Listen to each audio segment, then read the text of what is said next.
Si tu n'as jamais entendu parler de ce livre, reste avec moi car malgré son titre très marketing qui peut être traduit en français par l'autoroute du millionnaire, ce livre est une pépite d'information non seulement pertinente mais fournie par un millionnaire, qui sait donc de quoi il parle. La première idée à retenir de ce livre est que la richesse n'est pas un événement mais un processus. Trop souvent, lorsqu'on voit des gens devenir célèbres et riches à la télévision par exemple, on a l'impression que leur ascension est rapide, mais on oublie les années de travail qu'il y a derrière. Si tu veux devenir millionnaire mais que tu essayes d'éviter le processus, les longues heures de travail, tu ne pourras tout simplement jamais gagner ton premier million.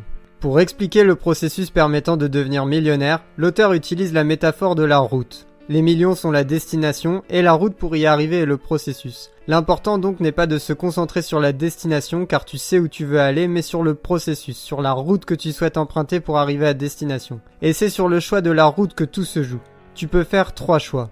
Le premier choix est de ne pas en faire, de n'emprunter aucune route pour devenir millionnaire. Les gens qui font ce choix n'ont pas de stratégie financière et ne savent pas épargner pour accumuler de la richesse. Si on reprend la métaphore de la route, au lieu de se diriger vers leurs objectifs et dans ce cas précis leur objectif financier, ces gens-là tournent en rond et n'avancent pas.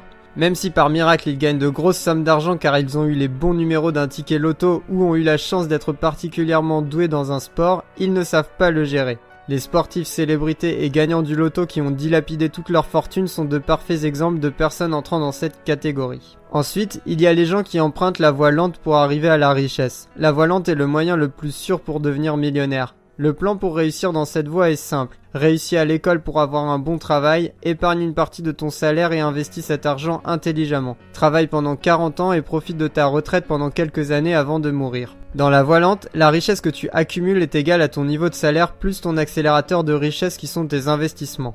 La voie lente est un moyen très efficace de devenir millionnaire qui correspond à la plupart des gens. L'unique problème c'est que cette méthode prend beaucoup de temps car les facteurs mêmes qui déterminent ta richesse sont limités. Tu ne peux pas doubler tes revenus rapidement et encore moins doubler ton patrimoine grâce à des investissements. Ton véhicule générateur de richesse n'avance pas très vite, c'est pourquoi il te faut beaucoup de temps avec cette stratégie pour accumuler des sommes significatives d'argent.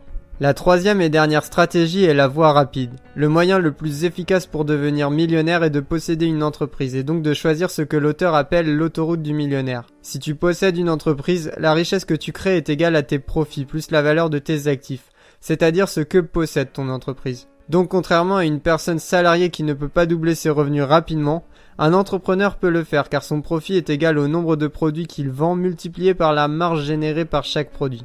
Autrement dit, s'il arrive à doubler son nombre de produits vendus ou bien sa marge par produit, il génère 2 fois plus d'argent. Ensuite, s'il arrive à augmenter de façon conséquente ses profits, la valeur de son entreprise augmente. La valeur d'une entreprise est égale à la valeur de ses profits multiplié par un indice multiplicateur qui dépend de l'industrie et du marché sur lequel l'entreprise se situe. Si tu arrives à générer des profits avec une entreprise, des gens seront prêts à te la racheter 5, 6, peut-être même 10 fois la valeur de ses profits selon l'entreprise que tu possèdes. Cette possibilité de revente est un avantage conséquent par rapport aux personnes sur la voie lente. La revente d'entreprise est le type d'événement qui crée des millionnaires, voire même des milliardaires. Oui, ces personnes-là repartent du jour au lendemain avec un énorme chèque parce qu'elles se sont fait racheter leur entreprise par Google ou Facebook. Mais ce qu'il faut comprendre, c'est que Google ou Facebook n'a pas tiré au sort un numéro dans un annuaire et appelé quelqu'un pour lui annoncer qu'il souhaitait lui donner $1 milliard.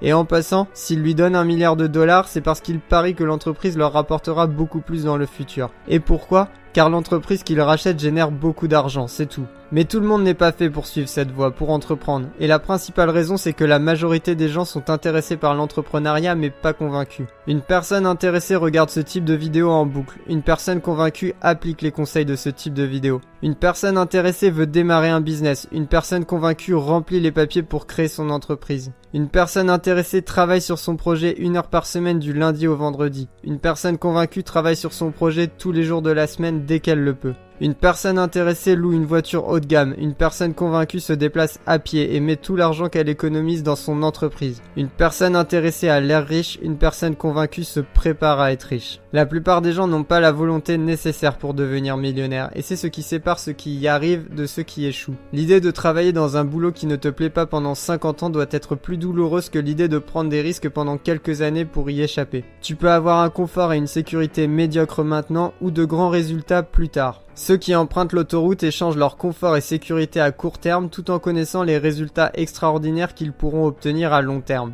Donc ma question finale pour toi est la suivante. Jusqu'où es-tu prêt à aller ? À quel point en as-tu envie ? Es-tu intéressé ou convaincu ?